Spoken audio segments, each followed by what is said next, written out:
Hey folks, welcome back to the Dungeon Dive. Daniel here. I hope you're doing well, and if you're not, I hope you are soon. And hey, I am really excited for today's episode because I have an awesome game for you guys. This is a game from the Gamecrafter, and this was provided to me as a review copy. And that game is Grimgrove, and that is from Diego Terran. And this is the first game that I own that is in a VHS box, an old kind of VHS clamshell. I love this. I would love an entire library of cool dungeon crawl and adventure games in boxes this size. I think it's absolutely perfect. Now, one thing that this game really excels at, this game does expertly, is create a sense of space, of creating an evocative setting. And it does that through some pretty amateur art, but the art really does capture the theme and the feel of the game. And it also does that through the flavor text, and it does a lot with little. The flavor text is really well written. This game is really cool. So let's read a little bit about it, then we'll open up the box, look at everything, and we'll play a couple of sample turns. So this says, you wake up again, the same haunting forest surrounding you, its trees reaching towards the sky like skeletal fingers. You've been here before, trapped in this endless cycle of waking up only to find yourself back in this cursed place. The monsters are always there, lurking in the shadows, their eyes glowing with an unnatural hunger. You know you have to find a way out once and for all. That's a really great premise. I love it. So we open up the box here. We have our little rule book. The rule book is pretty well written. I think everything is pretty well explained. Diego, the designer, does have a tutorial video on YouTube, and so I also watched that. There is kind of one little bit of confusion about how you use your energy cubes, and it's just a little hard to explain. It's just a little hard to grasp, but once you do, the game flows really well, and the game plays very quickly. It's a fast-paced game, and it's a game that's very hard to win. I have not won yet.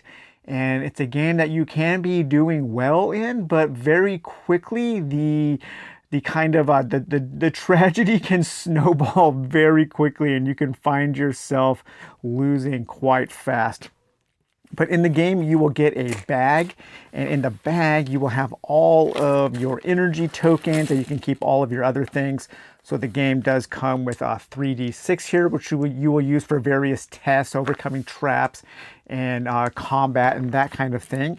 You will have a few little black meeples here, and these you will use to keep track of enemies that have not yet been defeated. You will have a little white meeple here, and this is your hero, and your hero is trying to escape from this cursed forest. You will have 3 gray cubes, and you will use those to keep track of some things on some tracker sheets. You have a black cube and a white cube, and these get added to the bag. The black cube, when you draw it, is an instant fail, and the white cube is an instant success. And then you have all of these other, these 3 colors. You have blue, red, and yellow. And these are used to determine what kind of challenge you are going to have. And depending on what color you draw, you can add more dice if you spin energy. Some of these will be trump colors where you can spin them for an automatic success. So we'll go over that in a little more detail. When we set up our character, we will actually be able to take 2 of each color. So we'll leave those out, and the rest of these will actually get dumped into the bag to be drawn later. So let me do that here. We'll dump those into the bag with that white and black token, or white and black cube, and give that a little mix there. And then the rest of the box is just full of cards. Now, one thing I do like about this game, no chits whatsoever. Very, very cool. Especially sometimes when you get those chits from the Gamecrafter and they're laser cut, they can be a real pain in the butt to punch out and clean off, and they smell like a campfire. So I always appreciate when a Gamecrafter game does not have any chits. The first deck of cards here are your exploration cards, and these are large hex cards, and they're divided into 3 different subdecks. So we have our cards for numbers 1 and number 2 and finally number 3. And these kind of go up in difficulty or the kind of dangerous things that you will discover. Your number 1 cards, these are the cards that you will most likely explore first. Then you will move out to your number 2 cards, and these things get a little more deadly. But there are also some greater benefits to going to the level 2 cards. And then finally the level 3 cards, same as the level 2 cards, the dangers get more dangerous and the bonuses get better. So there is some pressure luck element to this game. You also have 1 starting card, and this is your house that you will always start in, and that gets placed right in the center there. And then the rest of the cards get placed in a certain pattern around your starting house. So you take your level 1 cards and you shuffle them. Some of these cards will have a color, and that is the color, that is the trump color. So that is the color that if you get a chance to spin that color to overcome the test on that card, then you will get to automatically pass that test. But we will have different types of creatures, different types of NPCs and things that we can discover in these location cards. You draw a matching location card, and then you will also have monsters that you can fight, and the monsters are in 3 levels, levels 1, 2, and 3. And then you can also find other things like crates. And so part of this game is learning what is in each deck, because as you play more, you will realize that you will need to move to certain colors at certain times. For instance, the 2 blue level 1 cards, 1 is a monster and 1 is a lake. And the lake you can go to fish. And so when you're first starting out the game, you really do want to try to find that blue lake so you can find some food in order to survive for longer. Because at the end of each night, you need to feed yourself. And you have to escape the forest in 7 nights. Another example here is the 2 red level 1 cards. 1 is a crate in which you can find an item and that can help you, and the other is a monster. And then the 2 yellows, we have an NPC, a little mushroom kid that you can trade with, and a monster. So part of the game is learning these cards and learning when to explore and how to explore. And so we will just take our level 1 cards and we will add those around the house. The house is orientated with the paths leading to the north and to the south. The paths you will find on the cards, some sides are blocked by trees, and so those block paths, and the open sides there are paths that you can explore from, and 2 other tiles. So we lay all of our level 1 tiles around like that, and then we will take our level 2 cards and we will lay those around the level 1s like so. And then finally our level 3 cards, half of them go on this side and half of them go on that side. So I will set those up now. Okay, so here we have our map set up. So here is our starting location. We will take our little hero meeple and put our hero there. And then we also have a deck of cards here, and these are divided into certain sub-decks too. So we have these special cards, and those special cards are numbered 0 through 17, and we draw those when we find the corresponding thing on the map to draw. And these are all kinds of different things. You can find a bed, you can find a portrait of an old family, a special cup. So these are all really cool things that you want to try to find that can help you on your adventure, but you never really know when you are going to be able to draw one of those. And since these are numbered, they don't need to be shuffled, so we can just kind of keep those off to the side for now and draw them when we need to. We also have our location cards, and our location cards here are numbered 1 through 15, and those will correspond to the hex maps that we draw when we explore them. And again, these will be certain things like certain types of NPCs or things that we can interact with as we are exploring the forest. And then we have our event deck. And the event deck, there are, let's see, 1, 2, 3, 4, 5, 6, 7. So we have 7 nights to escape from this forest. On our last night, we will draw this red moon. And so that gets placed at the bottom of this deck. And then we shuffle these, and these are various events that we will draw at the end of each night. And sometimes we will have a choice on what we do on these. Sometimes just something bad will happen. Sometimes something good will happen. So I will place those off to the side. We have a starting item card. So we have a shovel. When we are on hex 9, we can spend 3 time to discard this card to draw special card number 4. So that's something that we might want to do. So we always start with the shovel. And then we have a small deck of items. So we have 1, 2, 3, 4 other items that we can find. We can find the barbed bat, the wooded axe, the bandages, and the fishing rod. And there are a few different ways to find these items. You do have a pet cat that you can send out at night to help you locate these if you roll well. So you always want to try to find these items. I will place those off to the side. And then we have our monster cards. So we have 1, 2, 3 level 1 monsters, 1, 2, 3 level 2 monsters, and 3 level 3 monsters. And these are different monsters like a spider, a hellhound, and a savage.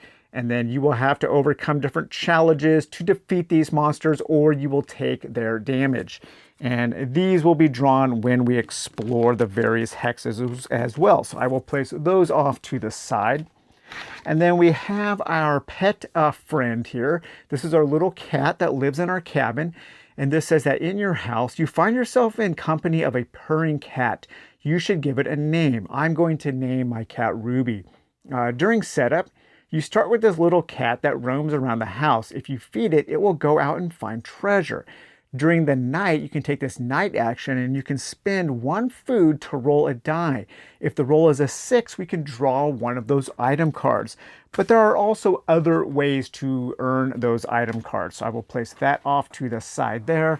Let me grab my dice and move them closer. And then we have the things that we can do at night. So at night, we can spend 3 time to heal 1. At night, we can spend 2 time to draw an energy cube. At the end of each night, we gain 1 cube of each color. We have to spend 1 food or lose 2 health. And we discard all of the used energy cubes to the bag and we draw an event. So that's kind of our nighttime checklist there. And then we do have this tracker here. This is the day tracker. So we keep track of our time. This is during the day. And then when we move into night, things get more dangerous. And each night we need to make our way back to the safety of our cabin. If we don't, each time our time tracker passes a white arrow, we lose 1 health. Now that doesn't happen during the last night, during that red moon night. That red moon night, we have the entire day and night to try to escape. And because we are filled with the adrenaline of needing to get out, we don't take that health penalty for moving at night during that final night. We also have our player tracker here, and this keeps track of our health and our food and our cubes that we have left. And then here we have a place to discard all of our used cubes. It is a little hard to get everything on screen here, so I will try to position this to where you guys can see the most important things. But this game does play very well on my small table. And as you can see, it does pack a lot of game into this small box. So on our tracker, the first thing we'll keep track is our time. So we'll take 1 of these gray cubes and put that on the starting marker there, just off camera. Let's see if I can get that on camera a little better. Move just off camera. No, I got it on. Okay, so there's our starting day. So we will move through as we spend time. And you always spend 1 time to explore, and then depending on other ways you interact with the cards, you will spend more time. And then we start with 3 health, so I'll place that on our health tracker, and we start with 1 food. And then we also start with 2 cubes of each color, and those will be here on this card here. And so now we are pretty much set up. I have our 3 black meeples there for when we have undefeated enemies. I have my shovel just off camera here, and we can keep track of our discarded cubes off camera here as well. Okay, so here we have our house, and now we have 2 choices. We can go north or south. Each one of these is a red cubed hex. So again, one of these is going to be the crate that we can search for an item, and one of them will be a monster.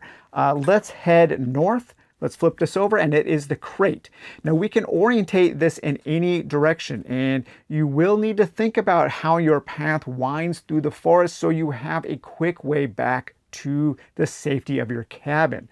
And so let's place this in, let's keep it in this orientation. So the northern sections here will be blocked off. We'll place that there. I will move. That cost me 1 time to explore a hex and move. And then now this says 2. And so I will go to my location cards and I will find 2. And let's read what this says. So this is a crate. So this crate, I can interact with it now. I don't have to, but this says to spend 2 time and check for a 3+. If I successfully do a check of 3+, I discard this item or this card and draw an item. Okay, so I'm going to do that. I'm going to spend 2 time. Okay, so I need to do a check of a 3+. So here's how checks work. You go to your bag and you draw a cube to see what color your check is going to be. My check is going to be yellow. This now goes into the discard stack of cubes. And then I look at the energy cubes that I have left remaining. And if I have a color that matches the color of the check, I need to spend that. And so I have a yellow, so I can spend up to 3 yellow cubes for each one, adding a d6 to my pool of dice. So I really want to get that item, so I'm going to go ahead and spend both of my yellow cubes. And so that will give me 2d6, and I can add the total together to get a 3 or higher. And whoop, just barely a 3 or higher. Okay, so I break open this crate and I find an item in it. Now this crate gets discarded, so I can't do that again. But now I can draw the item, and I found the barbed bat.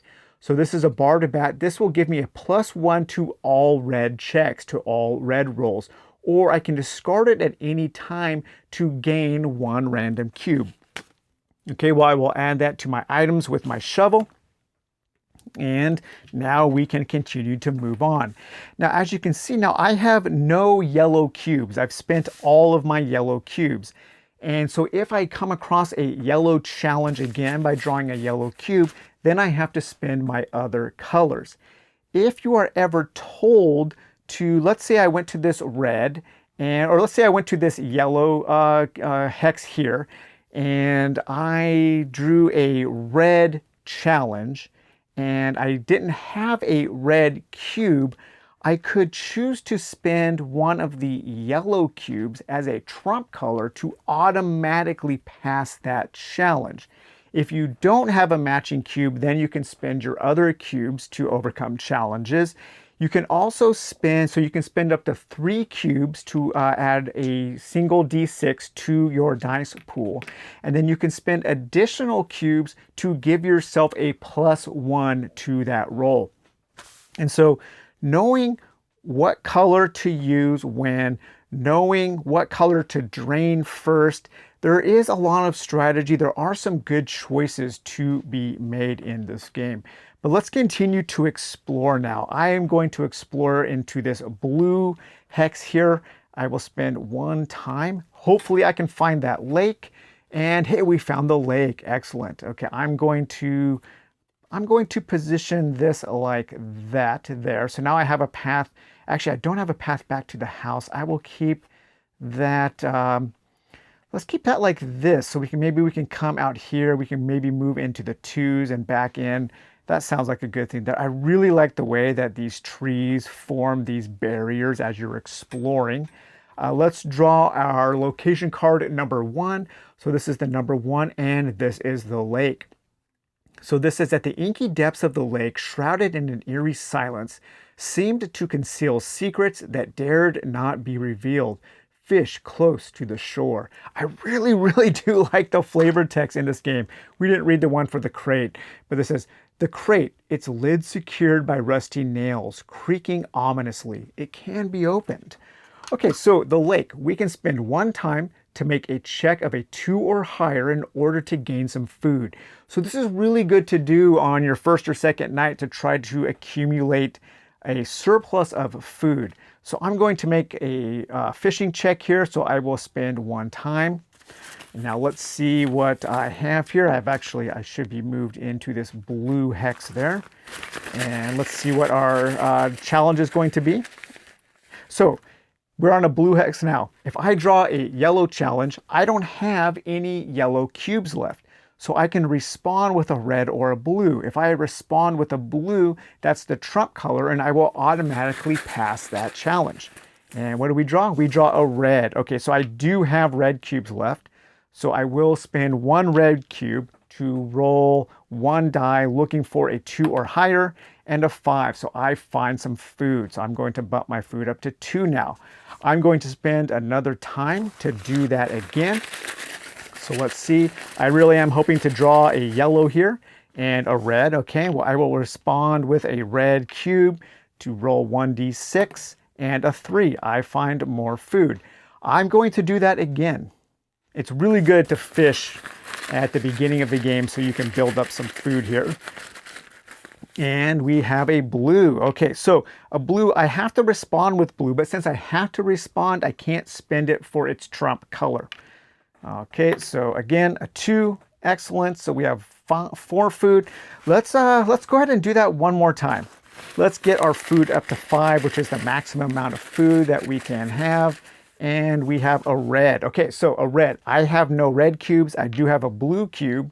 And so I can spend that to match the trump color of blue. I automatically pass the challenge and bump my food up to 5. So now I have 5 food. And now we can always come back to the lake to fish. And so you just want to keep these kind of off your board there, just so you can reference them when you go back to those tiles. Okay, so after I've done all of that fishing, I have exhausted all of my energy cubes. I could trade some of my items in for energy cubes, but I don't think I'm going to do that. I think I have just spent my whole day fishing, and I'm going to go back to my cabin and rest and go on to the next day. That might have been a mistake, spending all of that time fishing. I don't know. Oops, I bumped that. I kind of bumped this off camera, so hopefully this is back to where it was. But I will spend 1 time to move there and 1 time to move there. So tick that down 2 times. And now I'm back in my house. I am just going to wait. So we will wait until night. Now at night, now it's night. Now I have these actions where I can take my nighttime actions. I'm going to spend 3 time, so 1, 2, 3, to give myself 1 health. I will spend 1, 2 to gain a random cube. So let's take one of these out, and what do we have? A blue. I will spend 1, 2 in order to gain another random cube. So let's draw that out there, and we have a yellow. And now it is the end of the night. I gain 1 of each color, so we'll place those. So now I have 2 yellows, 2 blues, and 1 red. And then we draw our first event card, and let's see what happens during this night. The knock. You jump at the knock. Peering through the peephole, you see nothing. The knocks get aggressive and loud. Hesitantly, you open the door. There is no one there. A wicker basket sits on the porch, overflowing with grotesque, twitching food. You recoil in horror. Slamming the door shut, a voice whispers, "Hungry? Gain 1 food." Well, I already have 5 food, so I guess I didn't need to do all that whole day of fishing there. But yeah, as you can see, the flavor text is excellent in this game. There's a real creepy atmosphere. I was playing this game last night and I got a little creeped out playing a board game. This is a great horror board game. This is a great game to play in October. And I will definitely be doing that this coming October, because this game creates a really great sense of atmosphere and dread. And it does it through this kind of amateur art, but also the writing. Yeah, it just has a great atmosphere. I love it. And the last thing we do is we will discard all of our cubes back into the bag. We will reset our bag. Now I could spend 1 food. I do have to spend 1 food to feed myself or take a point of damage. I could spend another food to send my cat Ruby out to see if she can find something. That is a roll of a 6 or higher. Let's do it. Let's do it. Let's see what happens. Maybe I'll be lucky. And a 1. No, the opposite of luck. Bad luck. Okay. So everything is reset now. We'll place our timer token back.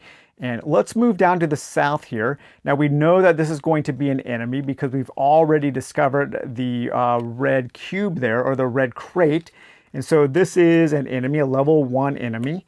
And let's see, let's place our enemy like this there. Okay, and actually, let's see. Should we do it like this? I know this is going to be an enemy. We do need to still try to find that mushroom kid. So I'm going to place that like that there. And now we will take our level 1 enemies and let's give those a quick shuffle. And we will draw our level 1 enemy. This is the spider. Okay, so the spider level 1 enemy. If we fail to defeat it, it does 2 damage. We can't hide from this enemy. You don't have to fight, you can choose to hide, but we will go ahead and fight. And this is a pretty easy enemy to defeat. We only need to roll a 2 or higher, so as long as we don't roll a 1. If we defeat this using the trump color, which is red, we will gain a food. So we can kill that spider and take its body back for food. And just look at that art. It's really cool. It's very unique.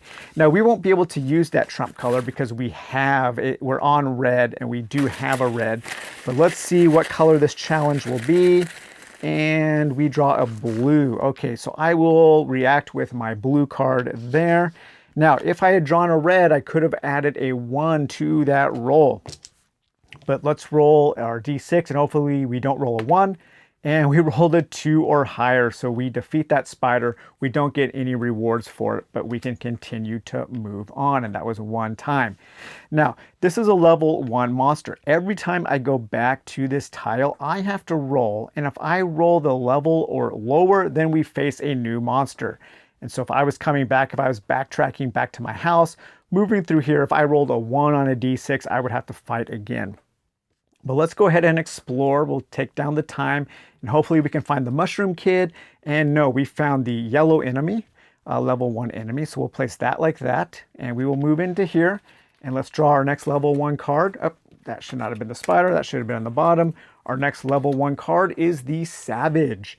Okay, so each time a check fails, lose 1 time. Okay, so we will lose time by fighting this monster. And it only does 1 damage, and we need a 3 or higher, so a little harder to defeat. So we're on a yellow here. Hopefully I can draw a red so I can use my barbed bat. Let's see what color this challenge is going to be. It's going to be a yellow. So this is a 3 up, and I have not been having great luck.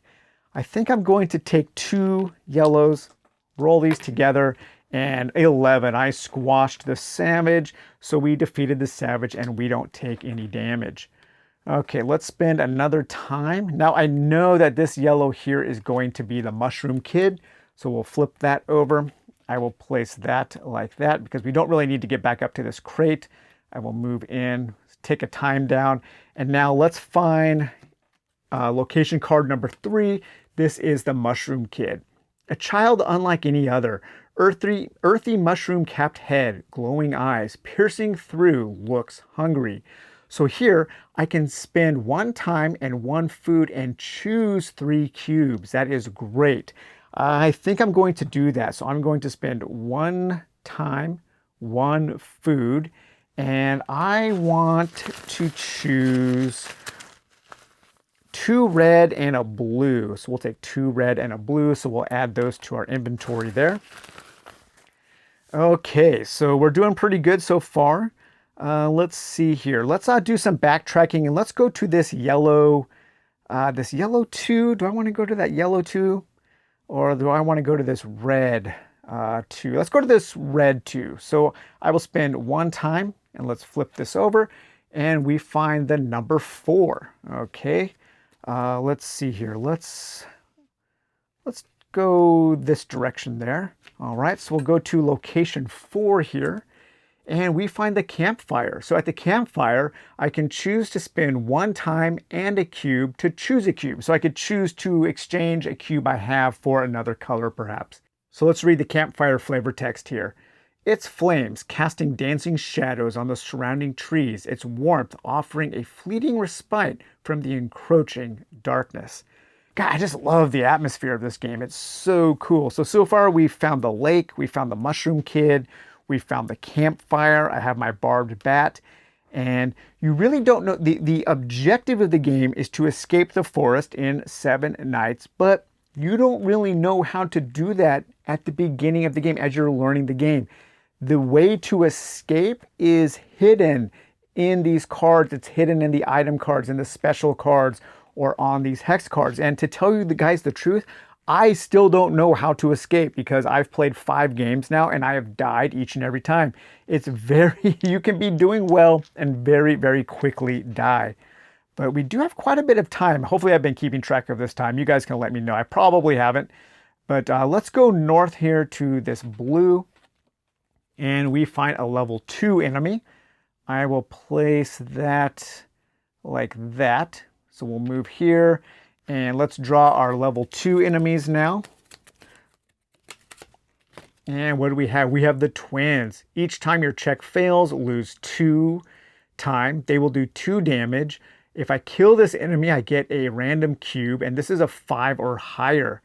Okay, so let's see what color. Now, I really want to draw a yellow, because if I can't match a yellow, and so if I draw a yellow, I can use one of my trump cubes to defeat the twins. And we have a red. No. Okay, so we have a red. I think I'm going to spend 2 cubes, match that with red. And this is a red challenge, so I do get to use my barbed bat, so I will get to add a 1 to this roll, which gives me a 4, 7, and 8. So we do defeat the twins, and as a reward, we will gain a random cube. Okay, let's roll. Let's draw our cube. This is the white cube. That's an automatic success. We can't keep that. Let's draw our yellow. So now we have a yellow. Okay, let's go ahead and let's do one more. Let's explore this red here. So I will tick down 1 time. And what do we find? We find another level 2 monster. I will place that like that. That will kind of block off. Those are interesting, those 3-way passages, because they block off 3. So you can be blocked off in this game. So that could be a mistake. This is kind of a dead end now. I will have to do some more, some different types of exploring maybe to reach this blue 2 or that blue 3. Let's see the next level 2 enemy. Ooh, the reality warper. Look at that guy, man. It's so kind of like childlike, but in that childlike nature of the art, there is kind of a menacing, creepy quality to it. So lose 1 time when combat starts. Okay, we'll do that. This is a check of a 6 or higher. We will gain 1 cube if we defeat it. So let's see what this challenge is going to be. This challenge is a yellow challenge. So I do have 1 yellow die, so I can do that. That will give me 1. And yeah, I don't know. I'll have to roll a 6 here, or else I'll take 1 damage and a 1. Okay, so we will take 1 damage there. And we have to continue the combat, or I can try to hide. Now, hopefully I want another yellow, but what do we get? Red. Nope. Okay, so I do have 1 red cube. So now I can roll this d6, but I will get to add a 1 and a 5. All right, so we get to add a 1 because of our barbed bat. So that does bring us up to a 6 or higher. So we defeat the reality warper. As a reward, we will get 1 cube. A yellow. Okay. I'm going to spend the rest of my time trying to get back. Now I have to pass through a whole bunch of enemies, so there's a really good chance that I will have to have some wandering monster fights. So here, if I roll a 1 or a 2, we have a fight. A 4, no. Okay, so let's move here. Let's move back through the mushroom kid here. Let's move here. If I roll a 1, we have a fight. No. Here, if I have a 1, I have a fight. Nope. All right, so we made it back to our house with some time left until evening. So now we can click down to the evening. Now we can spend our evening actions to boost our health. We can send our pet friend out to possibly find an item. We can spend some time to gain some more cubes. So you will start accumulating more cubes as long as you save some from one day to the next. But we do have to have our next nighttime event, and this is the blood moon. The blood moon rises once again. Take all 3 enemy meeples, including already placed ones, and place them in the closest explored enemy hex cards to you. 1 enemy meeple per hex card. If there are multiple closest to you, you can choose which enemy hex cards to get the enemy meeples. So now we know that there are it's a guarantee that we're going to find monsters now on these hexes that are already explored. We won't roll the d6, we will have to fight. So I will place a meeple there, a meeple there, and a meeple there. So the blood moon has risen, and the monsters are now stirring in the forest and they are starting to surround my cabin. But yeah, this is a really, really cool game. I love the setting and the atmosphere. I talk about setting and atmosphere a lot on this channel, and games that create a good setting and bolster that with a good atmosphere are some of my favorite games. That's something that I really look for in a game. And this game does it so well with its simplistic art, with its fast gameplay. It's tense. You are always on the edge of failure in this game, and it also does it with that really great flavor text. And yeah, this is a fantastic game. This is on Gamecrafter. It's only about 40 bucks, and I highly, highly recommend it. And I also want to encourage game designers to start making games in these kinds of boxes. This is my favorite Gamecrafter box that I've seen. I'm not a big fan of their cardboard boxes. I don't think they feel very well made. The Mint 10 boxes are cool, but sometimes I feel they're a little small. I want a little bit more. This is perfect. I couldn't imagine so many great adventure games and dungeon crawl games being made in a box this size, and it would just look so cool on a shelf, having all these VHS clamshells all lined up with the names on the spine. Oh yeah, this game is great. I'm so happy that I stumbled upon it, and I highly, highly recommend Grimgrove from Diego Turan. So, all right, everyone, I hope you enjoyed this review and overview of Grimgrove. We will talk to you later. Bye-bye.